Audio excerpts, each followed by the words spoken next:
का कृष्णस्य प्रणयोजनी श्रीमती राधिकैका कश्व प्रणयस्वनुपमगुणा राधिकैका नचन्या यस्मै केशे दृशितरो लतनिष्ठुरतां कुचे स्वः वंशापूर्णोर्त्वयि प्रभवति हरिराधिकैका नचन्या। गोविंद लीलामृत ग्रंथे बोलছেন का कृष्णस्य प्रणयजनी भूः श्रीमती राधिकैका काश्यप्रेयस्वनुपम गुणा राधिकैका नाचन्या यस्मै केशे दृशितरलता निष्ठुरतं कुचेयस्यः वाञ्छापूर्णत्वयि प्रभवति हरे राधिकैका नाचन्या। श्री राधाई कृष्ण विषयक विशुद्ध प्रेम रूप रत्नेर आकर सदृश श्री कृष्णेर प्रणय उत्पत्ति स्थान के उत्तर হবে श्रीमती राधिका। श्री कृष्णेर प्रेयसी के अनुपम गुणा एका श्री राधिका अन्य केह नहे। श्री राधार केशेर कुटिलता चक्षुते तरलता एका श्री राधाई श्रीकृष्णेर सकल बासना पूर्ण करिते समर्था अपर केह नहे। एकमात्र बोलें काश्यपेयस्व अनुपम गुणा राधिकैका नाचन्या ना अन्य केउ आर पारबेन ना। यस्मै केशे दृशितरलता निष्ठुरतं कुचेयस्य वाञ्छापूर्णत्वयि प्रभवति हरे राधिकैका नाचन्या बोलें समस्त वांछा माने मनोबासना भगवान श्रीकृष्णेर मनोबासना एकमात्र राधा ठाकुरानी पूर्ण करते पारेन अन्य कारो द्वारा सम्भव नय अन्य केउ पारेन ना। तो এখানে বলছেন যাহার সৌভাগ্য গুণ বাঞ্ছে সত্য ভামা যাহার ঠাঁই কলা বিলাস শিখে ব্রজ রামা।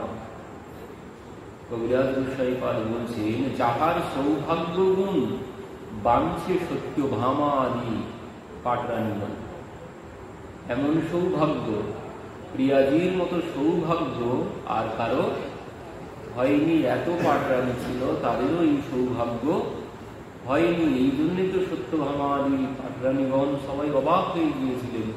প্রভু ঘুমিয়ে ঘুমিয়ে হা রাধে হা রাধে হা রাধে ঘুমিয়ে ঘুমিয়ে নাম করতেন। এই জন্যে তারাও বলছেন এই পাটরানীগণ ভাবছেন যে আমরা এত মহিষী আছি এত পত্নী আছি আমরা এতজন আছি আমাদের কারো মধ্যে তো এই নাম নেই এই রাধা নাম তো কারো নেই। এই নাম কার? তিনি ঘুমিয়ে ঘুমের মধ্যেই নাম করেন। তো এই জন্যে তারা ভাবতেন যে সে কত সৌভাগ্যবতী। না হলে প্রভু আমরা এতজন থাকা সত্ত্বেও আমাদের কারো নাম তিনি করছেন না। হা রাধে নাম করেন। তো এই জন্য বলছেন যাহার সৌভাগ্য গুণ বাঞ্ছে সত্য ভামা আদি পাটরানীগণ এই সৌভাগ্য মানে এমন সৌভাগ্য কারো হয়নি যা প্রিয়াজির রয়েছে। তো যার ঠাঁই কলা বিলাস শিখে ব্রজ রামা মানে বিদ্যা কলা বিদ্যা আদি ওই যে 64 প্রকারের কলা বিদ্যা আছে না তো ওই কলা বিদ্যা বলছেন যার ঠাঁই কলা বিলাস শিখে ব্রজ রামা মানে ব্রজ রমণীগণ এই কলা বিদ্যা শিক্ষা গ্রহণ করেন তারা প্রিয়াজির কাছে। যার সন্ধ্যার জাদি গুণ বাঞ্ছে লক্ষ্মী পার্বতী যার পতিব্রতা ধর্ম বাঞ্ছে অরুণ যার সৌন্দর্য আদি গুণ, সৌন্দর্য রূপ সৌন্দর্যের যে গুণ বাঞ্ছে লক্ষ্মী পার্বতী আদি। লক্ষ্মী দেবী প্রিয়াজির এই রূপ সৌন্দর্য কামনা করেন। লক্ষ্মী দেবী, আমরা যে লক্ষ্মী পূজা করি, সেই লক্ষ্মী দেবী প্রিয়াজির রূপের বাঞ্ছা করছেন। পার্বতী দেবী প্রিয়াজির রূপের বাঞ্ছা করছেন, রূপের কামনা করছেন। পার্বতী আদি লক্ষ্মী আদি দেবীগণ, তাহলে কেমন রূপ তার? যার পতিব্রতা ধর্ম বাঞ্ছে অরুন্ধতী তার পতিব্রতা ধর্ম কামনা করছেন। যার সদ্গুণের কৃষ্ণ নাপান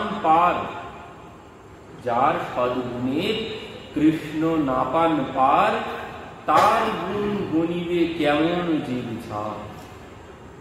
ভগবান নিজে তার গুণ পার পান না, মানে তার যে কত গুণ আছে ভগবান নিজেও বলতে পারেন না। প্রিয়াজির মধ্যে যে গুণ আছে, আর বলছেন তার গুণ গণিবে কেমন জীব ছাড়। সামান্য জীবের পক্ষে তার গুণ বলা সম্ভব নয়। মানে এই কথা কি বলছেন? এই কথা বলছে রামানন্দাচার্য, যে প্রিয়াজির সেই গুণ কে বলবে? কোনো মানুষের পক্ষে বলা সম্ভব নয়, ভগবান নিজেই বলতে পারেন না। প্রিয়াজির গুণের বলে শেষ করা সম্ভব নয়। মানে এর আগে যে ওই প্রিয়াজি মহাভাব স্বরূপিনী আমরা শ্রবণ করেছি, মহাভাব কোথা থেকে এলো? প্রেমের সার, আনন্দের সার লাদিনী, লাদিনীর সার প্রেম, প্রেমের সার হচ্ছে মহাভাব। আর এই মহাভাবের সার কি? প্রেমের সার হচ্ছে মহাভাব। তো মহাভাব স্বরূপিনী রাধা ঠাকুরানী। তো এই যে ভাব, এই ভাব যে কতগুলো আছে সে বলে শেষ করা সম্ভব নয়। সে প্রেমের এমন একটি বৈচিত্র্য, মানে কষ্টকেও কষ্ট বলে মনে হবে, দুঃখকে আনন্দ বলে মনে হবে, তাকে বলে রাগ। প্রিয়াজি দর্শন করছেন শিলাখণ্ডের উপরে দাঁড়িয়ে প্রভুকে দুপুরবেলা, শিলাখণ্ডের উপরে দাঁড়িয়ে দর্শন করছেন। দুপুরবেলা শিলাখণ্ডের উপরে চরণে স্পর্শ করা যায় না, খালি চরণে তিনি দাঁড়িয়ে আছেন, কোনো তাপই লাগছে না। ললিতা সখী বলছেন, প্রিয়া খুব তাপ, এখানে দাঁড়ানো যাচ্ছে না, চলো আমরা চলে যাই এখন। প্রিয়াজি বলছেন, না সখী, আরেকটু দাঁড়া, আরেকটু দর্শন করি, আরেকটু দাঁড়া। তাপ তাপ বলে মনে হচ্ছে না। চৈত্র মাসের দিনে দুপুরবেলা পিচের রাস্তায় পা দেওয়া যায় না খালি পায়ে, আর সেই শিলাখণ্ড গোবর্ধনের তটে শিলার উপরে দাঁড়িয়ে দাঁড়িয়ে প্রিয়াজি দর্শন করছেন প্রভুকে, তাপ তাপ বলে মনে হচ্ছে না। তো একে বলে হচ্ছে রাগ, এটি হচ্ছে রাগ। আর এই যে রাগ, রাগের পরবর্তীতে আছে দীপ্ত, তারপরে হচ্ছে উদ্দীপ্ত, তারপরে হচ্ছে সঞ্চারী। মানে এই ভাগ বহু, এই সঞ্চারীর মধ্যে আবার 33টি ভাগ আছে সঞ্চারী ভাগের মধ্যে। তো এই 33টি এক একটা ভাবের যে বর্ণনা আছে, কি কি আছে দেখুন। গ্লানি, শ্রম, মদ, গর্ব, সংখ্যা, ত্রাস, আবেগ, অপস্মৃতি, ব্যাধি, মোহ, স্মৃতি, অলস্য, যজ্ঞ, ক্রীড়া, অবহিত্যা, স্মৃতি, বিতর্ক, চিন্তা, মতি, উগ্র, আসুয়া, নিদ্রা, সুক্তি, সুসুক্তি, সাত্বিক, ভাব, হেলা, শোভা, কান্তি, দীপ্তি, মাধুর্য, প্রবলভতা, ঔদার্য, ধৈর্য, লীলা, বিলাস, বিচিত্তি, বিভ্রম, কিলকিঞ্চিত, এর মধ্যেও আবার অনেকগুলো ভাগ আছে। মোটায়ত্তি, কুট্টমিত, বিজ্ঞক, ললিত, বিকৃত, কিলকিঞ্চিত আদি গুণশ্রেণী, নানান রকম ভাব। ভাব বলে শেষ হবে। মানে এই সমস্ত ভাব, আমরা অষ্টসাত্ত্বিক ভাবের কথা সবাই জানি, 8টি ভাবের কথা এই পর্যন্ত আমরা সবাই জানি। তারপরে যে ভাব আছে, বলছেন এই অষ্টসাত্ত্বিক ভাব মহাপ্রভুর মধ্যে আমরা দেখেছি একসাথেই 8 প্রকারের ভাব, একসাথে 8 প্রকারের ভাব পরিলক্ষিত হয়। এই একসাথে কিন্তু সম্ভব নয়, দুটো একটা ভাব হতে পারে, কিন্তু 8টা ভাব, মানে 8টি ভাব একসাথে একই অঙ্গে একসাথে ফুটে উঠতে পারেন না, সেটি একমাত্র মহাপ্রভুর মধ্যে আমরা দেখেছি। কিন্তু প্রিয়াজির মধ্যে যত প্রকারের ভাব আছে, যত প্রকারের ভাব আছে, সমস্ত ভাব একসাথে পরিলক্ষিত হয়। এই জন্যে প্রিয়াজির ভাবকে কি বলে? মদনাখ্য মহাভাব। মানে মহাভাবের সার হচ্ছে মদনাখ্য মহাভাব। প্রেমের সার হচ্ছে মহাভাব, আর ওই মহাভাবের সার হচ্ছে মদনাখ্য মহাভাব। এই মদনাখ্য মহাভাব হচ্ছে একমাত্র প্রিয়াজির মধ্যে আছে, আর অন্য কোথাও নেই। যত ভাবের নাম বললাম, এই সমস্ত ভাবে একসাথে ওনার মধ্যে দেখা দেয়। এই জন্যে প্রিয়াজিকে বলা হয় মদনাখ্য মহাভাব স্বরূপিণী। তো এই প্রিয়াজির যে গুণ, এই বলে রামানন্দ আচার্যজি বলছেন সামান্য জীবের পক্ষে বলা ভগবানই বলতে পারেন না, সামান্য জীব কি বলবে? আর প্রিয়াজির তত্ত্ব তো বলাও আরো বড় কঠিন ব্যাপার। মহাদেব পর্যন্ত বলছেন দেবী এই রাধা তত্ত্ব এ বলা সম্ভব নয়। কেন নয়? কারণ হচ্ছে ভগবান এসেছেন আমাদের জন্য, ভগবান এসেছেন এই দুঃখালয়। এই সংসার কি? সংসার হচ্ছে দুঃখালয়। ভাগবতে সংসারকে দুঃখালয় বলা হয়েছে। তো সেই দুঃখালয়ে তিনি এসেছেন কি জন্যে? এই দুঃখালয়ে ভগবান এসেছেন ভক্তদেরকে আনন্দ দেওয়ার জন্য। यदा यदा हि धर्मस्य ग्लानिर्भवति भारत अभ्युत्थानम् अधर्मस्य तदात्मानं सृजाम्यहम् পরিত্রাণায় সাধুনা বিনাশায় চ দুষ্কৃতম।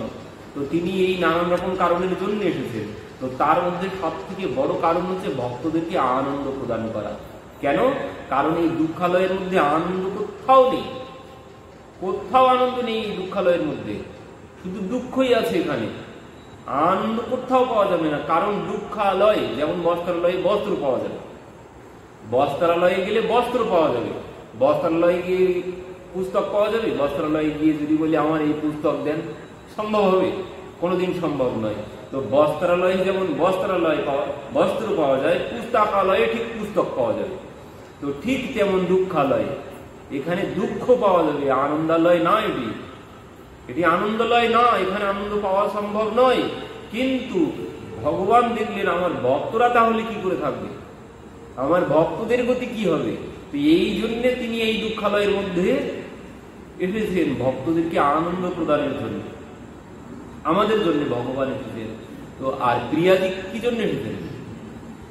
প্রিয়াজি কি জন্য এসেছেন? প্রিয়াজির আসার কারণ কি? প্রিয়াজির একটাই কারণ, জন্ম লিও মোহন হিত সমা। প্রিয়াজি এসেছেন একমাত্র ভগবানের হিতের জন্য। তিনি কিন্তু আমাদের হিতের জন্য আসেননি, তিনি আমাদের হিতের জন্য আসেননি। একটাই তার কারণ, তিনি হচ্ছে প্রভুর হিতের জন্য এসেছেন, ভগবানকে আনন্দ দেওয়ার জন্য তিনি এসেছেন, তিনি আমাদের জন্য আসেননি। তো এই জন্য রাধা তত্ত্ব সবার কাছে বোধগম্য হওয়া সম্ভব নয়। কারণ এটাই, তিনি আমাদের জন্য আসেননি, তিনি আমাদের জন্য আসেননি, আমাদের জন্য ভগবান এসেছেন, আমরা সে তত্ত্ব বুঝতে পারবো। কিন্তু প্রিয়াজি আমাদের জন্য আসেননি, প্রিয়াজি এসেছেন ভগবানের জন্য। এই জন্য রাধা তত্ত্ব সবাই বুঝতে পারে না। এই জন্য জগৎ বলে ভগবানের গার্লফ্রেন্ড, এই কথা বলে। কেন বলে? কারণ এই তত্ত্ব সবার দ্বারা বোঝা সম্ভব নয়, সবাই বুঝতে পারবে না। ভগবানকে সবাই বুঝতে পারবে, ভগবানের তত্ত্ব সবাই বুঝতে পারবে, কিন্তু প্রিয়াজির তত্ত্ব সবার দ্বারা বোধগম্য হওয়া সম্ভব নয়। এ কথা কে বলছেন? স্বয়ং মহাদেব বলছেন দেবী পার্বতী। কারণ তিনি আমাদের জন্য, জগতের জন্য আসেননি, তিনি ভগবানের জন্য এসেছেন। এই জন্য জগৎ তার তত্ত্ব বুঝতে পারবে না, না পারাটাই হচ্ছে স্বাভাবিক। তবে বলছেন দেবী বুঝতে পারবে কেউ কেউ। কারা পারবে? বলছেন ভগবান যাকে বোঝাবেন, মানে ভগবানের কৃপা যার উপরে হয়েছে, ভগবানের কৃপা যার উপরে হয়েছে তিনি বুঝতে পারেন। তাছাড়া অন্য কারো দ্বারা এই রাধা তত্ত্ব বোঝা সম্ভব নয়। এ বড় কঠিন তত্ত্ব, এই বড় কঠিন বিষয় রাধা তত্ত্ব, এ বোঝা অত সহজ বিষয় নয়। তো এখানে কি বলছেন? যার রূপ গুণ সৌন্দর্য আদি দেবীগণ তারা বাঞ্ছা করছেন, তারা কামনা করছেন। তো সেই প্রিয়াজি তার তত্ত্ব রামানন্দ আচার্যজি বলছেন, কি বলছেন, তার গুণ গণিবে কেমনে জীবের ছাড়, বলছেন তার গুণ জীব কি বলবে, কোন জীবের দ্বারা বলা সম্ভব নয়। তো প্রভু কহে জানিলাম রাধা কৃষ্ণ প্রেম তত্ত্ব, শুনিতে চাহিয়ে দোহার বিলাস মাহাত্ম্য। এবার আরো কঠিন প্রশ্ন করেছেন, আরো কঠিন প্রশ্ন করেছেন। এতক্ষণ তবু একটুখানি যাচ্ছিল ভিতরে, কিন্তু এবার আর সহজে যাওয়ার নয়। এবার যে প্রশ্ন করেছেন মহাপ্রভু কি বলছেন, শুনিতে চাহিয়ে দোহার বিলাস মাহাত্ম্য, বিলাস তত্ত্ব এবার বলো, বিলাস মাহাত্ম্য বলো। তো রায় কহে কৃষ্ণ হয়েন ধীর ললিত, নিরন্তর কামক্রিয়া যাহার চরিত। আর একটা কথা আছে এখানে, কথাটি হচ্ছে সবার দ্বারা তো বোঝাও সম্ভব নয়, আর সব জায়গায় এই রাধা তত্ত্ব আলোচনা করাটাও ঠিকও নয়, আলোচনা করা যায় না। কারণ আমি একভাবে বললাম, দেখা গেল শ্রোতা আর একভাবে ধরল। আমি বোঝাতে চাইলাম একভাবে, কারণ বড় কঠিন বিষয়, এই বোঝা বড় কঠিন। তো আমি বোঝাতে চাইলাম একভাবে, শ্রোতা ধরে নিল আর একভাবে। তো তার মনের মধ্যে যদি বিকার আসে এই কথা শ্রবণ করে, তারও যেমন অপরাধ হবে, ও যিনি বলছেন তারও কিন্তু অপরাধ হবে। যিনি বলছেন তারও অপরাধ হবে, যিনি শ্রবণ করে উল্টো ধরছেন তারও অপরাধ হবে। তো এই জন্য এ তত্ত্ব সব জায়গায় প্রকাশ করাও অসম্ভব বিষয়। তো বলছেন, যেহেতু আমরা একটু হালকা হালকা করে শ্রবণ করি, কি বলছেন এখানে, রায় কহে কৃষ্ণ হয়ে ধীর ললিত, নিরন্তর কাম পীড়া যাহার চরিত। এখানে কাম পীড়া শব্দ ব্যবহার করেছেন, এই জগতের কাম নয়। এখানে যে কাম ক্রীড়া শব্দ ব্যবহৃত হয়েছে, ক্রীড়া মানে হচ্ছে খেলা, তো এখানে প্রেমের খেলা, এর অর্থ হচ্ছে প্রেমের খেলা। ভগবান কোন বয়সের কথা আলোচনা হচ্ছে এখানে? বৃন্দাবনে কতদিন ছিলেন? 11 বছর পর্যন্ত। এবার এখানে কাম ক্রীড়া কোথা থেকে আসছে? জগতের কাম শব্দ এখানে নয়। 11 বছরে কোন কাম আসবে এখানে? তো এখানে যে খেলার কথা বলছেন, এখানে যে ভগবান যে লীলা করতেন সারাদিন, তাকেই বলা হয়েছে নিরন্তর কামক্রীড়া যাহার চরিত। নিরন্তর, সর্বক্ষণ, সর্বক্ষণ তিনি প্রেমের খেলা খেলতেন, মানে প্রেমের খেলা। প্রেম ছাড়া কি ভগবানের খেলা ভগবানকে ভালো লাগবে না? এই জন্য আগেই আমরা আলোচনা করে এসেছি, একমাত্র প্রেমই হচ্ছে, হ্যাঁ প্রেম জগৎ মে সার আর কুছ সার নেই। একমাত্র প্রেম ভক্তি হচ্ছে সাধ্য সার। যার মধ্যে প্রেম নেই তার কি ভালো লাগবে এই কথা শ্রবণ করে? যার মধ্যে প্রেম নেই, ভগবানের প্রতি যার প্রেম নেই, তার কি ভালো লাগবে এই কথা শ্রবণ করে? তার ভালো লাগবে না। তো বলছেন এই প্রেমের খেলা, এখানে প্রেমের খেলা বলতে এই কথা বোঝানো হয়েছে, যার ভগবানের প্রতি অনুরাগ আছে, সেই তত্ত্ব পাথরের উপরে দাঁড়িয়ে ভগবানকে দর্শন করতে পারে, সেই দর্শন করতে পারে, সেই ওই সিরিয়াল ছেড়ে এখানে এসে শুনতে পারে। যার ভগবানের প্রতি প্রেম আছে, না হলে সন্ধ্যাবেলা কত সিরিয়াল হয়, সবাইকে আসবে না? আসবে না। যার ভগবানের প্রতি প্রেম আছে, তো এই প্রেমের কথা বলা হয়েছে, এই কামের কথা বলা হয়েছে, মানে তার প্রতি যার প্রেম আছে সেই শ্রবণ করবে, অন্য কারণ দ্বারা সম্ভব নয়। তো এখানে এই প্রেমের খেলা কাদের সাথে? গোপীদের সাথে তিনি খেলতেন, সবার সাথে, শুধু গোপীদের সাথে নয়। তিনি পিতামাতার সাথে কি বলছেন এখানে,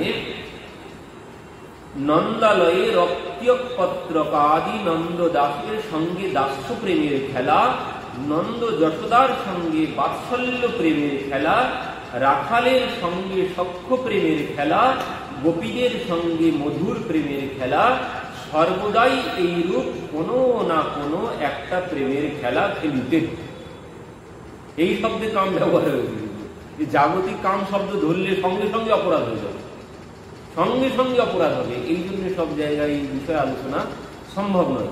তাহলে এখানে যে বলছে নিরন্তর কাম পীড়া, নিরন্তর কাম পীড়া, এই কেমন বোঝাবে? এই জন্য বলছেন একটুখানি মাথা পরিষ্কার করে শুনতে হবে, না হলে অন্যরকম হবে, হিতে বিপরীত হবে, রোগ সারাবাদ দিয়ে রোগ আরো বাড়বে। এই জন্য বলছেন ভগবান নিরন্তর পীড়া করতেন। কাদের সাথে? পিতামাতার সাথে, সখাদের সাথে, গোপীদের সাথে তিনি নিরন্তর প্রেমের খেলা খেলতেন, মানে যাদের মধ্যে প্রেম আছে তাদের সাথেই তিনি নিরন্তর খেলা করতেন। তো এই অর্থে এই শব্দ এখানে ব্যবহার করেছেন। তো এখানে কি বলছেন, ভগবানের স্বভাব কেমন? ভগবানের স্বভাব বললে আগেই বললেন কি,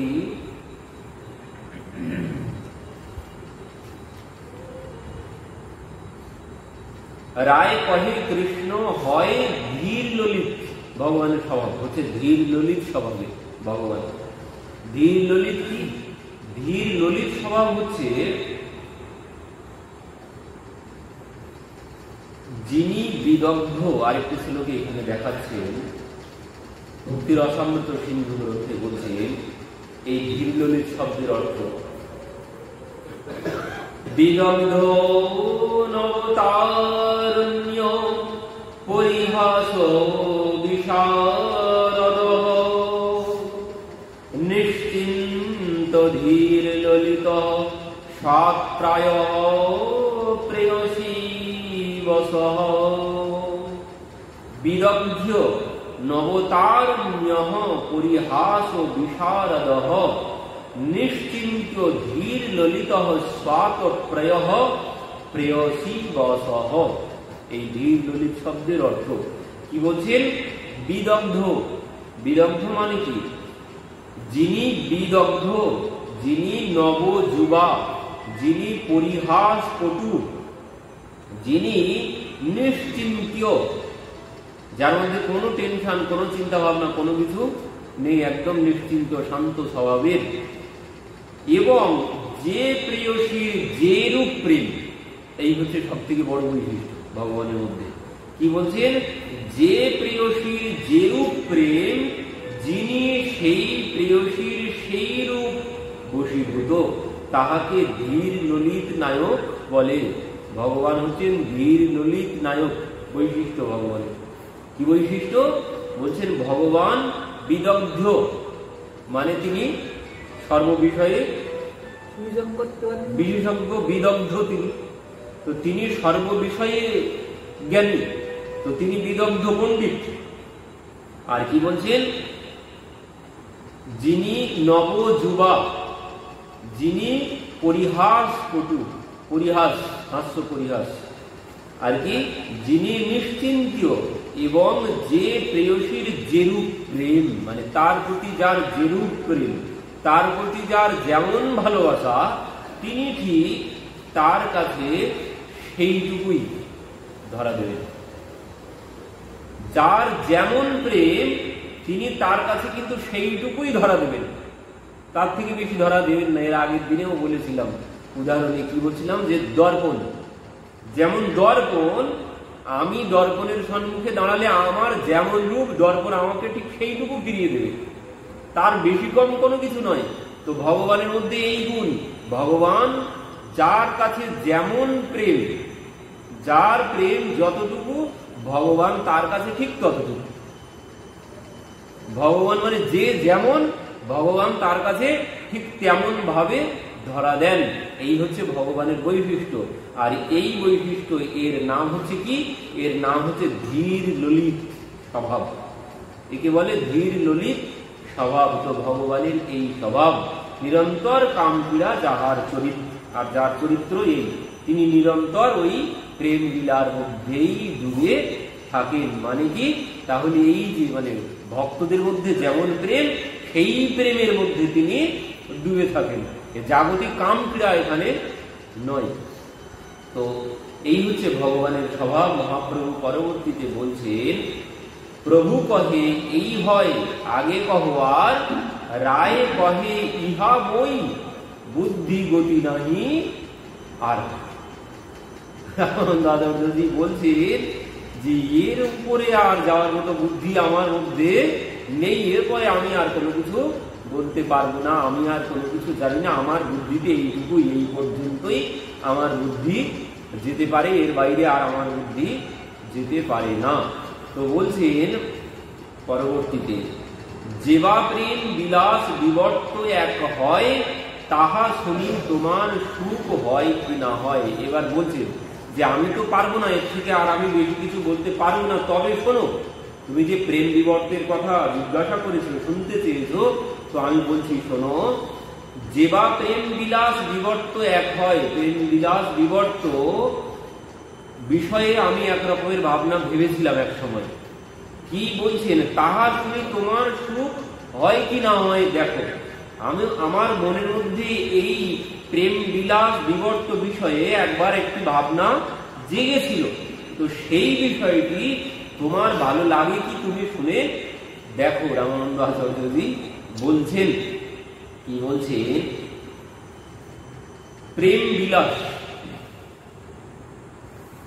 প্রেম বিলাস শব্দের অর্থ কি? এবার প্রেম বিলাস হচ্ছে প্রেম জনিত বিলাস বা কেলি। ওই যে আগের শব্দ মনে রাখতে হবে কিন্তু, প্রেমের নিরন্তর কামক্রীড়া, কামক্রীড়ার যে শব্দ হলো ওই কথা মনে রাখতে হবে, না হলে এটি মাথায় ঢুকবে না। কি বলছে, প্রেম জনিত বিলাস বা কেলি সসুখ বাসনার গন্ধ লেশহীন। প্রেম জনিত বিলাস, ভগবান যে এই সখাদের সাথে গোপীদের সাথে এই যে ক্রীড়া করতেন নিরন্তর, কিসের জন্য করতেন? নিজের সুখের জন্য নয়। ভগবান গোপীদের সঙ্গে বা সখাদের সঙ্গে নিরন্তর বিলাস করতেন, কিসের জন্য? তাদেরকে আনন্দ দেওয়ার জন্য, নিজের জন্য কিন্তু নয় এখানে। তো এই জন্য বলছেন সসুখ বাসনার গন্ধ লেশহীন। এবার কি এর মধ্যে এমন রহস্য, ভগবান যে তাদের সাথে সদা সর্বক্ষণ ক্রীড়া করতেন সেটি নিজের সুখের বাসনায় নয়। নিজের সুখের বাসনার জন্য ভগবান নিরন্তর সখাদের সাথে সখীদের সাথে বিলাস করতেন না। এবার কি হয়েছে, ভগবান যেমন নিজের সুখের জন্য নয়, ভগবানের কি প্রয়োজন আছে এখানে বসে থাকার? কি প্রয়োজন আছে?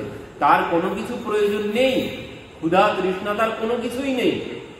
তবুও বলছেন না আছে। কি জন্য আছে?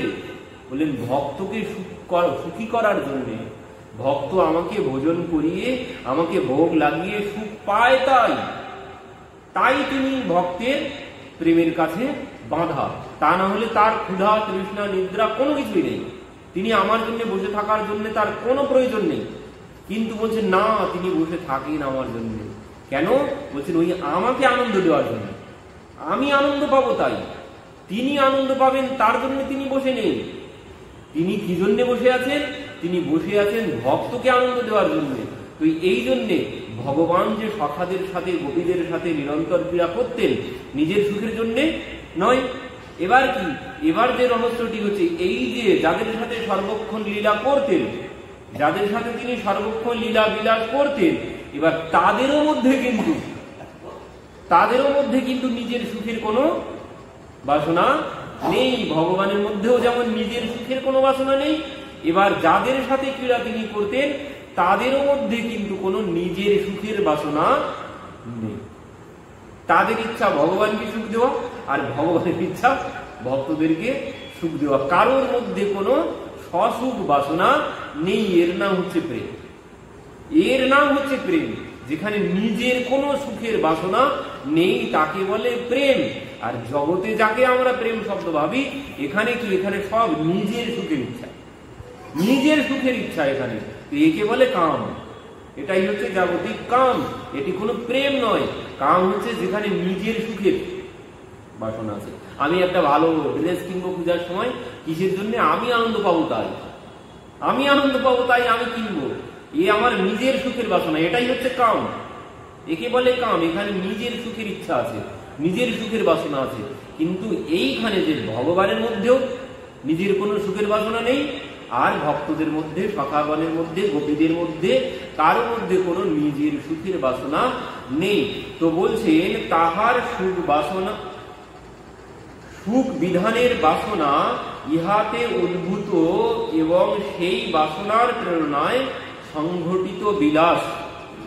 তাহলে ভগবানের সসুখ বাসনার, ভগবান সসুখ বাসনার গন্ধ লেশহীন, আর প্রেমের বিষয়ে যিনি কেবল মাত্র তাহার সুখ বিধানের বাসনা, মানে তাদেরকে সুখী করার জন্য। তো এইখানে বলছেন ইহা সসুখ বাসনার দ্বারা প্রণোদিত বিলাস নহে, সসুখ বাসনার দ্বারা। এখানে কারোর কোনো সসুখ বাসনা নেই, ভগবানের মধ্যেও নেই, গোপীদের মধ্যে, সখাদের মধ্যে, কারোর মধ্যে নেই। তাদৃশ বিলাসের নাম কাম বিলাস। কোন বিলাস?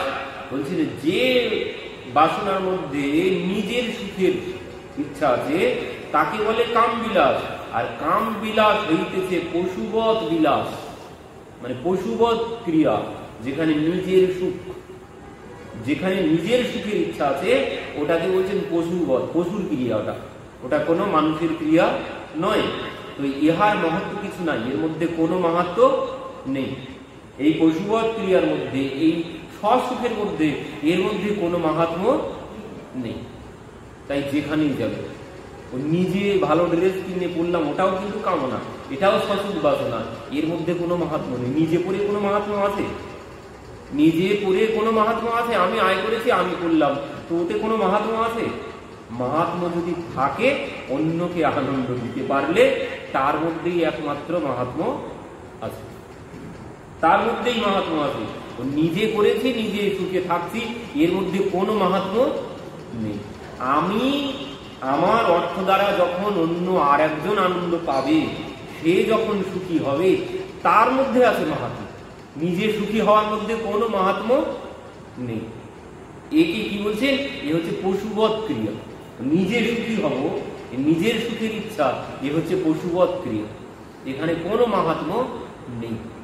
খুব ভালো লাগলো, একটা মানে মোবাইলে দেখলাম, মানে যত বড় বড় পাঠক আছে তারা তো সমাজসেবা করে, বড় বড় ধনী ব্যক্তি সমাজসেবা করে। একটা ছোট্ট ছেলে ইউটিউবে, তার এখন ভালো হয়ে গেছে, সে এখন সমাজসেবা শুরু করেছে, দেখে খুব ভালো লাগলো। মানে এই ভাবনায় এমন একটা সাধারণ, অল্প বয়সে একটা সাধারণ মানুষের মধ্যে এই ভাবনা আসা বড় কঠিন ব্যাপার, কিন্তু সে এখন এই ইউটিউবে টাকা দিয়ে গরিব দুঃখীকে রেশন দিতে শুরু করেছে। এর মধ্যে মাহাত্ম্য আছে। নিজে সুখী হব, নিজে আনন্দ উপভোগ করবো, ওর মধ্যে কোনো মাহাত্ম্য নেই, ও পশুবৎ ক্রিয়া বলছে ওকে। তো বলছে প্রেম বিলাস শব্দের অন্তর্গত প্রেম শব্দের কাম বিলাস নিরসিত হইয়াছে। প্রেম বিলাস বিবর্ত, প্রেম জনিত বিলাসের বিবর্ত। কিন্তু বিবর্ত শব্দের অর্থ কি? বিবর্ত শব্দটি বিশেষ গুরুত্বপূর্ণ ও রহস্যময়। প্রেম বিলাস বিবর্ত, এই যে বিবর্ত শব্দ, বিবর্ত শব্দটি বড় রহস্যময়, একটু ভালো করে নিতে হবে মাথার মধ্যে, না হলে যাবে না। কি বলছে?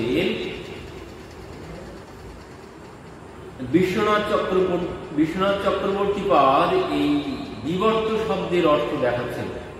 বিবর্ত শব্দের অর্থ কি দেখাচ্ছেন দেখুন। বিবর্ত শব্দের 3 প্রকারের অর্থ দেখানো হয়েছে। এই বিবর্ত শব্দের অর্থ 3 ভাবে দেখানো হয়েছে। বিবর্ত শব্দের অর্থ কি বলছে?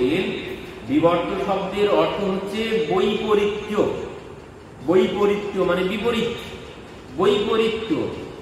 আর একখানে বলছে পরিপাক বা পরিপক্কতা, আর একটি হচ্ছে ভ্রান্তি।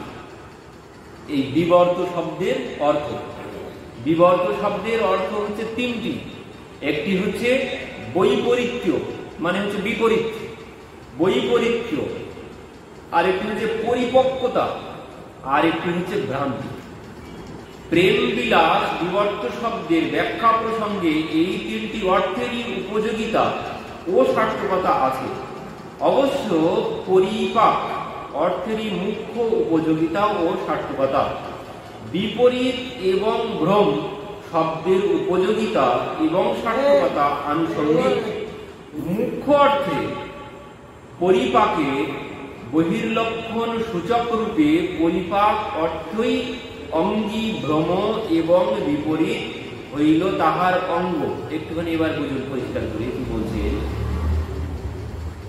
বিবর্ত শব্দ উল্লেখিত মুখ্য অর্থ ধরিলে প্রেম বিলাস বিবর্ত শব্দের অর্থ হল প্রেমজনিত বিলাসের পরিপক্কতা বা চরম উৎকর্ষ অবস্থা। বিবর্ত শব্দের অর্থ কি?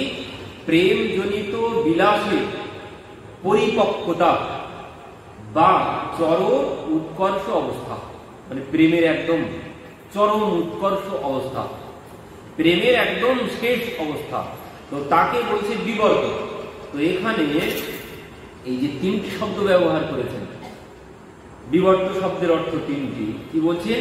বৈপরীত্য আর পরিপক্কতার ভ্রম, এই তিনটি শব্দ ব্যবহার করেছেন বিবর্ত শব্দের অর্থে। কিন্তু বিবর্ত শব্দের অর্থে এখানে যেটি বলছেন সেটি কি বললেন? তাহলে প্রেমের বিলাসের পরিপক্কতা বা চরম উৎকর্ষতাকে বলে বিবর্ত। তো এবার যে আর দুটি শব্দ পরিপক্কতার ভ্রান্তি বা ভ্রম, তাহলে এর অর্থ কি হলো? এই দুটি শব্দ কি জন্য ব্যবহার হলো? এখানে যে অর্থটি আমরা পেয়েছি, প্রেমজনিত বিলাসের পরিপক্কতা বা চরম উৎকর্ষ অবস্থা, একে বলে বিবর্ত।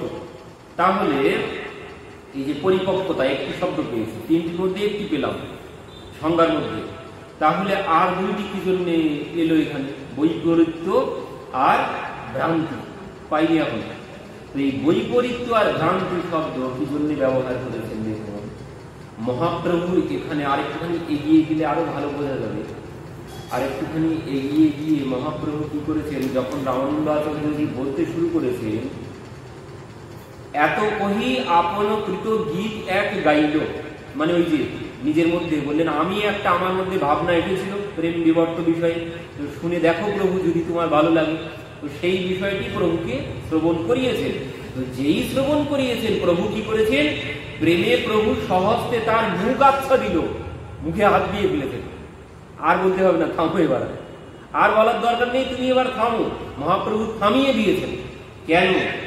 এর মধ্যেই হচ্ছে রহস্য। মহাপ্রভু থামিয়ে দিলেন কেন? যে না, আর বলতে হবে না, তুমি আর এগিয়েও না, যা বলেছো আর বলো না, আর আমাদের শ্রবণ করার প্রয়োজন নেই। কেন? রামানন্দ আচার্যজি যে কথা বলতে শুরু করেছেন, মহাপ্রভু আর নিজেকে ধরে রাখতে পারছেন না। মহাপ্রভু আর নিজেকে ধরে রাখতে পারছেন না। এবার যেন রামানন্দ আচার্যজির মানে সম্মুখে মহাপ্রভুর এবার স্বরূপ প্রকাশ হয়ে যাচ্ছে, নিজের স্বরূপ বেরিয়ে আসছে। মহাপ্রভু আর নিজেকে চেপে রাখতে পারছেন না। তো এই জন্য মুখে হাত দিয়েছেন, বলছেন আর বলতে হবে না। কারণ যদি এখন আমি স্বরূপ প্রকাশ হয়ে যায়, তাহলে এই প্রসঙ্গ এখন যদি নিজের স্বরূপ জেনে যায়, এরপরে আর কোনো আলোচনা হবে না, এখানেই আলোচনা শেষ হয়ে যাবে। কারণ এখনো পর্যন্ত রামানন্দ আচার্যজির মধ্যে মাঝে মাঝে, কিন্তু আমরা এর আগে শ্রবণ করেছি, মাঝে মাঝে সংশয় হচ্ছে, মাঝে মাঝে সংশয় হচ্ছে। সম্পূর্ণরূপে তিনি স্যাটিসফাইড হতে পারেননি। কখনো ভেবেছেন ভগবান, কখনো আবার সন্ন্যাসী ভাবছেন। তো সম্পূর্ণরূপে দৃঢ় বিশ্বাস এখনো কিন্তু ওনার মধ্যে হয়নি। এই জন্য তিনি বলে চলেছেন, কিন্তু যখন দেখে ফেলবেন মহাপ্রভুর প্রকৃত স্বরূপ, তখন আর তিনি বলতেই পারবেন না। এই জন্য মহাপ্রভু মুখে হাত দিয়েছেন, বলছেন আর বলতে তোমাকে হবে না, এবার থামো। কারণ মহাপ্রভু আর নিজেকে লুকিয়ে রাখতে পারছেন না।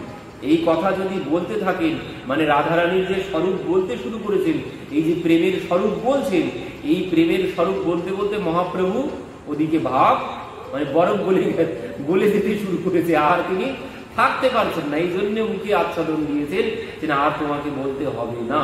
কিন্তু আরেকটা কারণ দেখাচ্ছেন, এই জন্য একটি কারণে বলছেন, মহাপ্রভু নিজের স্বরূপকে ধরে রাখতে পারছেন না, এই জন্য বাধা দিয়েছেন।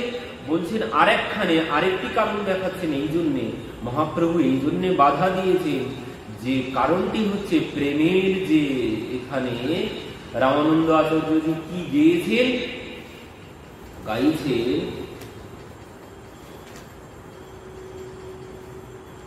পহিলহি রাগ নয়ন ভঙ্গ ভেল, অনুদিন বাড়াল অবধিনা গেল। নস রমন না হম রমণী, দুহু মন মন ভব পেশল জানি। এ সখী সে সব প্রেম কাহিনী, কানু থামে কহবি বিছরি জানি। এই যে রামানন্দ আচার্যজির গাওয়া যে গীত, সেই গীত এখানে কি বলছেন, পহেলহি রাগ নয়ন ভঙ্গ ভেল, অনুদিন বাড়ল অবধিনা গেল।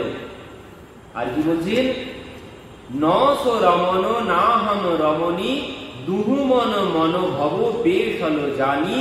এ সখী সেসব প্রেম কাহিনী, কানু থামে কহিবি বিছরহি জানি।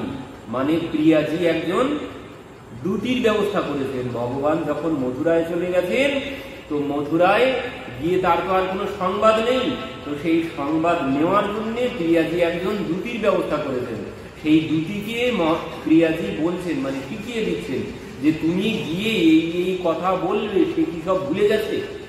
সেদিনের কথা সে কি সব ভুলে গেছে? তার কি কোনো কিছু মনে নেই?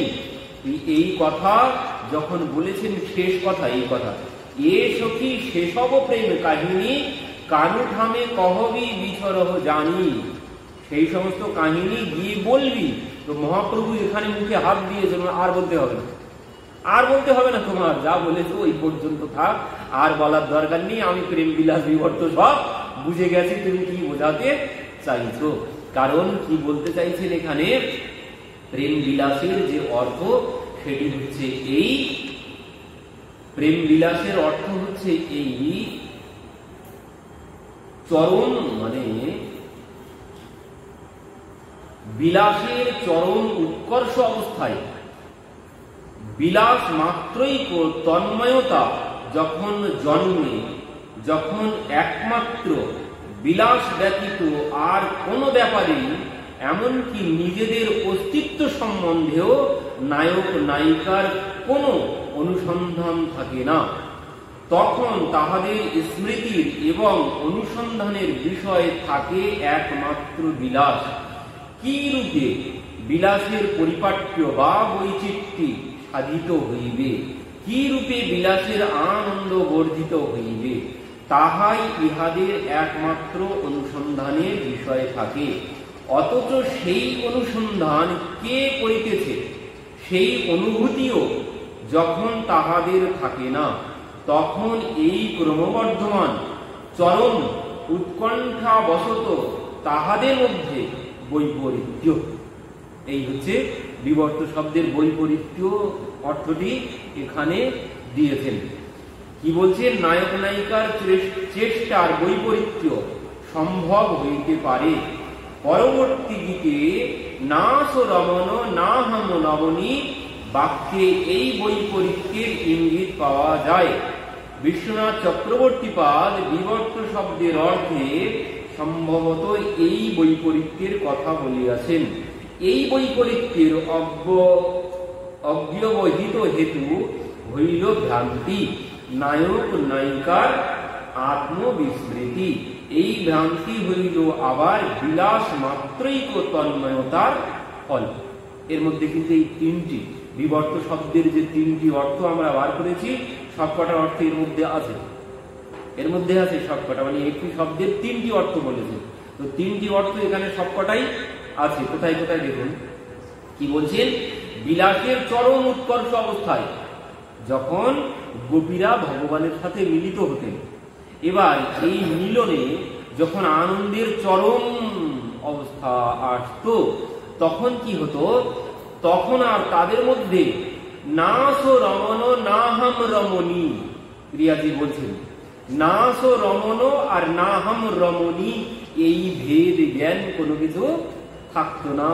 আমরা আমাদের মধ্যে জগতে নারী পুরুষ যেমন ভেদ থাকে, কিন্তু এখানে সখীগণের সাথে বা প্রিয়াজির সাথে প্রিয়া প্রীতম যখন মিলিত হতেন, কারোর মধ্যে কোনো জ্ঞান থাকতো না যে একজন স্ত্রী আর একজন পুরুষ।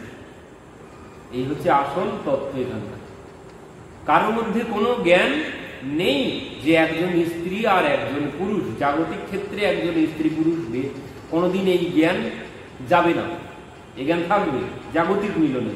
কিন্তু এইখানে যে মিলনের কথা বলা হয়েছে, এই মিলনে কোনো স্ত্রী পুরুষ কোনো ভেদ জ্ঞান বললেন, যখন তারা মিলিত হতেন তখন তাদের মধ্যে এই জ্ঞান সম্পূর্ণরূপে লোপ পেত। এর নাম হচ্ছে কি বললেন, এর নাম হচ্ছে ওই ভ্রান্তি বা ভ্রম। এই ভ্রম হেতু তারা সম্পূর্ণরূপে ভুলে যেত যে আমি নারী আর সে পুরুষ। কি বলছেন এখানে, না সো রমণ আর না হাম রমণী। এই রমণী আর রমণ, এই রমণ আর রমণী মানে স্ত্রী আর পুরুষ, এই জ্ঞান তাদের মধ্যে থাকতো না। তো কেন বলছেন, এই এর নাম হচ্ছে বিবর্ত। এই প্রেম বিলাস বিবর্ত মানে এখানে যখন মিলিত হতেন তাদের মধ্যে কোনো বৈপরীত্য, বিপরীত ভাব, বৈপরীত্য শব্দ একটি, মানে এই যে স্ত্রী পুরুষ ভেদ বিচার, এই ভেদ বিচার একে বলে বৈপরীত্য শব্দ। তো এই বিবর্ত শব্দের একটি অর্থ হচ্ছে বৈপরীত্য। তো এই বৈপরীত্য ভাব তাদের মধ্যে নেই। কেন নেই? এই ভ্রমের জন্য। আর কখন নেই? আর একটা অর্থ বলেছেন কিন্তু, পরিপক্কতা। পরিপক্কতা মানে কি? এই মিলনের যখন পরিপক্ক অবস্থা আসে, এনাদের মিলনের যখন পরিপক্কতা আসে, তখনই এই সমস্ত কিছু চলে যায়। মিলনের যখন পরিপক্কতা আসবে, তখনই তাদের মধ্যে কোনো ভেদ জ্ঞান আর কোনো কিছু থাকে না, ভ্রম বশত বৈপরীত্য জ্ঞান আর কোনো কিছু থাকে না। তো এই হচ্ছে প্রেম বিলাস বিবর্ত শব্দের অর্থ। বোঝাতে পারলাম কিছু? গেছে মাথার মধ্যে? এই হচ্ছে প্রেম বিলাস বিবর্ত শব্দ। কিছুই না, সহজভাবে হচ্ছে প্রিয়া প্রীতম মিলনের সময়, মিলনের একদম শীর্ষ অবস্থায় যখন চলে যেতেন, তখন তাদের মধ্যে কোনো ভেদ জ্ঞান আর থাকতো না। একেই বলে প্রেম বিলাস বিবর্ত। মানে সমস্ত ভ্রম তাদের মধ্যে চলে যেত, কোনো ভ্রম থাকতো না যে আমি নারী আর সে পুরুষ, এমন কোনো ভ্রম থাকতো না। তাদের মধ্যে কি চিন্তা তখন কি থাকতো? চিন্তা হচ্ছে আনন্দ প্রদান করা, একজন আরেকজনকে সুখী করতে চাই, কিভাবে আরো বেশি আনন্দ দিতে পারি, এই ছাড়া আর অন্য কোনো চিন্তা ভাবনা তাদের মধ্যে আমি কে আর সে কে, এই সমস্ত কোনো কিছু চিন্তা ভাবনা তাদের মধ্যে থাকতো না। তো একে বলে প্রেম বিলাস বিবর্ত। মহাপ্রভু এই কথাটাই শুনতে চেয়েছেন। এবার এর পরেও যখন বলতে শুরু করেছেন, এরপরেও রামানন্দ আচার্যজি এর পরেও বলছেন, এইটুকখানি মহাপ্রভু শুনতে চেয়েছেন শুধুমাত্র, কিন্তু রামানন্দ আচার্যজি এর পরেও বলতে চলেছেন, এরপরেও বলে যাচ্ছেন। এরপরে কি বলছেন? এবার প্রিয়াজি, ওই মহাপ্রভু শুধু এইটুকখানি এর অর্থটাই জানতে চেয়েছেন, এই যেটুকখানি শ্রবণ করলাম, এরপরে আর মহাপ্রভু শুনতে চাননি। কিন্তু এরপরে এবার রামানন্দ আচার্যজি বলছেন যে তার কাছে গিয়ে বলবি, সেদিন যখন আমরা মিলিত হয়েছিলাম প্রথমে, তখন তো কোনো দ্যুতির প্রয়োজন হতো না। তখন আমাদের সেই প্রেমে প্রথম আমরা যখন মিলিত হয়েছিলাম, তখন আমাদের কারোর কোনো মানে ওই যে পরবর্তীতে মিলিত হব, অমুক সময় আসবে, এই সমস্ত কোনো কিছু বলা বলিও লাগতো না, আর কাউকে দিয়ে সংবাদ দিতেও লাগতো না। দুইজনার বলছেন, পহেলেহির আগ্রহ নয়ন ভঙ্গ ভেল, অনুদিন বাড়ালো অবধিনা গেল। মানে সব মানে অনুরাগ, প্রেমের অনুরাগ সর্বক্ষণ বাড়তেই থাকতো। এখানে কারো প্রয়োজন মানে দ্বিতীয় কোনো ব্যক্তির প্রয়োজন আমাদের মধ্যে হয়নি, কিন্তু এখন তৃতীয় ব্যক্তির প্রয়োজন হচ্ছে। তখন তৃতীয় ব্যক্তির প্রয়োজন হয়নি, তখন নূতন, তখন মিলিত হওয়ার জন্য তৃতীয় ব্যক্তির কোনো প্রয়োজন হয়নি, কিন্তু এখন তৃতীয় ব্যক্তির প্রয়োজন হচ্ছে। তো এর মধ্যে রাধারানীর ওই যে হৃদয়ের যন্ত্রণা প্রকাশ পেয়েছে, আর এই যন্ত্রণায় মহাপ্রভুকে বলতে শুরু করেছে। এই জন্য মহাপ্রভু মুখে হাত দিয়ে বলছে, আর বলতে তোমাকে হবে না। প্রিয়াজি কি বলছেন এখানে? পরবর্তীতে কি বলছেন দেখুন, না সো রমন না হাম রমণী দুহু মন মনোভব পেশ হলো জানি। পেশ হলো মানে নিষ্পেষিত, মানে একসাথে দুইজনার মন একসাথে একত্রিত হয়ে যেত, মানে পিষ্ট, একসাথে দুইজন পেশিত হয়ে যেতাম, কোনো ভেদ বুদ্ধি বিচার কোনো কিছু থাকতো না। কিন্তু এখন কি হলো? এখন কি তার সেই সমস্ত কোনো কথা মনে নেই? এখন তৃতীয় ব্যক্তির প্রয়োজন হচ্ছে, এখন তৃতীয় ব্যক্তির কথা প্রয়োজন হচ্ছে তাকে মনে করিয়ে দেওয়ার জন্য। তার কি সে সমস্ত কোনো কিছু মনে নাই? বলছেন, কানু থামে কহিবি বিচুরহ জানি, তার কাছে গিয়ে এই সমস্ত কথা তাকে মনে করিয়ে দিবি। সে কি সমস্ত কথা ভুলে গেছে? না খজলু দ্যুতি না খজলু আন, দুহুকেরি মিলনে মধ্যত পঞ্চবান। বলছেন তখন কাউকে খুঁজতে হয়নি যে যাও অমুক সময় সে যেন দেখা করে, তখন কোনো ফোন করতে হয়নি, কোনো ফোন লাগেনি যে অমুক সময় আমরা অমুক জায়গায় মিলিত হব, কোনো সংবাদ দিতে হয়নি, কোনো ফোন করতে হয়নি। কি জন্যে? বলছেন তখন আমাদের দুইজনার মধ্যে এমন প্রেম ছিল, মানে প্রেম যদি সমান সমান থাকে না, তখন কিন্তু ওই কাউকে কোনো কিছু বলতে হবে না, যদি প্রেম দুই দিক থেকে সমান হয়, কাউকে কোনো কিছু বলতে হবে না। যদি একদিকে কম আর একদিকে ভারী হয়, তাহলে বলতে হবে যে অমুক জায়গায় যেও অমুক সময়ে, তখন বলতে হবে। কিন্তু যদি সমান সমান থাকে না, তখন আর কোনো কিছু বলতে হবে না। ঠিক এক জায়গায় চলে আসবে, মনে মনে যা ভেবেছে অমুক সময় যদি অমুক জায়গায় দেখা হতো, সেও ভাবছে ঠিক একই কথা, অমুক সময় যদি অমুক জায়গায় দেখা হতো, এই ভেবে দুজনাই একসাথে গিয়ে উপস্থিত হয়েছে। কাউকে কোনো কিছু বলতে হতো না। এর নাম হচ্ছে প্রেম। কিন্তু বলছেন সেদিন তো কোনো কিছু বলতে কাউকে হয়নি, আজ কি সেসব কথা সব ভুলে গেছে? আজ কি তার কোনো কিছু মনে নেই? তুই গিয়ে তাকে মনে করিয়ে দিবি। আর মহাপ্রভু এই কথা যখন বলেছেন, মহাপ্রভু আর থাকতে পারছেন না। তো বলছেন আবশ বিরাগ তহু ভেলি দ্রুতি, সপুরুষ প্রেম কি ওইছন রীতি। বলছেন এই পুরুষের প্রেমের এই হচ্ছে রীতি। প্রথম দিকে খুব গভীর প্রেম থাকে, পরবর্তীতে কি প্রেম সব এইভাবে নষ্ট হয়ে যায়। আর এই কথা শ্রবণ করে মহাপ্রভু আর কিছুতেই ধৈর্য ধারণ করতে পারছেন না, মুখে হাত দিয়েছেন। কেন? বলছেন এই যে পরবর্তীতে, প্রথমে তো প্রেমের কথা বলেছেন, প্রথমে বলছেন এই যে মহাপ্রভুর খুব ভালো লেগেছে যে কাউকে সংবাদ দিতে হয়নি, তৃতীয় কোনো ব্যক্তি লাগেনি সংবাদ দিতে, মিলিত হওয়ার জন্য কোনো সংবাদ দিতে হয়নি। কিন্তু এখন সংবাদ দিতে হচ্ছে। তো প্রথমত কারণ ছিল মহাপ্রভু কি জন্য মুখে হাত দিয়েছেন। প্রথম কারণ হচ্ছে ওই যে মহাপ্রভু আর থাকতে পারছেন না এই কথা শ্রবণ করে, তার স্বরূপ প্রকাশ হয়ে যাচ্ছে। আর দ্বিতীয় কারণ বলছেন এ কারণও হতে পারে, কারণ এর পরবর্তীতে প্রেম নষ্ট হয়ে যাচ্ছে, মানে পরবর্তীতে প্রেম কমে যাওয়ার কথা বলেছে। এই যে সপুরুষ প্রেম কি ওইছন রীতি, মানে প্রেমের যে রীতি, মানে পরবর্তীতে প্রেম ভঙ্গ হয়ে যাচ্ছে। তো মহাপ্রভু এই প্রেম ভঙ্গের কথা শ্রবণ করতে চাইছেন না, মহাপ্রভু এই প্রেম ভঙ্গের কথা শ্রবণ করতে চাইছেন না। এই জন্য রামানন্দ আচার্যজির মুখে হাত দিয়ে বলছেন তোমাকে আর বলতে হবে না।